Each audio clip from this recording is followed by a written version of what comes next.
ഈ വീട്ടിലെ ഇളയ മോനായ എനിക്ക് എന്താ വില? പട്ടി വില. ഈ നാട്ടിൽ എനിക്ക് പുല്ല് വില. ഈ വീട്ടിൽ എനിക്ക് എന്റേതായ സ്ഥാനം വേണം. മൂത്ത മോനായ എനിക്കില്ല, അപ്പോഴാ നിനക്ക്. കാള പോലെ വളർന്നില്ലടാ, വല്ല പണിക്കും പോയിക്കൂടി. ഈ കുടുംബത്തിൽ ആണുങ്ങൾ പണിക്കുക ചരിത്രമില്ല. കാരണവന്മാരുണ്ടാക്കി കീഴ്വഴക്കം ഞാനായിട്ട് തെറ്റിക്കില്ല.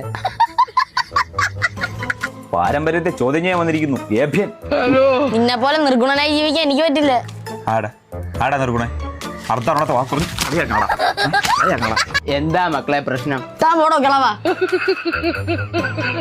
പിള്ളേര് വല്ലാണ്ട് വളർന്നു. നീ എന്താടാ അപ്പൂനെ വിളിച്ചത്? മാപ്പോറടാ, നിന്റെ അച്ഛന്റെ പ്രായമുള്ള ആളാ. മാപ്പോറടാ. വേണ്ട മക്കളെ, പോട്ട് സാരമില്ല. അവന് വേണ്ടി ഞാൻ മാപ്പ് വയ്ക്കുന്നപ്പ. മക്കളെ ആകാശ്, എന്റെ ഇടുപ്പിന്ന് എടുത്ത പൈസക്ക് 10 വെച്ച് 5 പാക്കും വാങ്ങണേ. ബാക്കി ഇതിൽ 5 കുണുവ. അതിൽ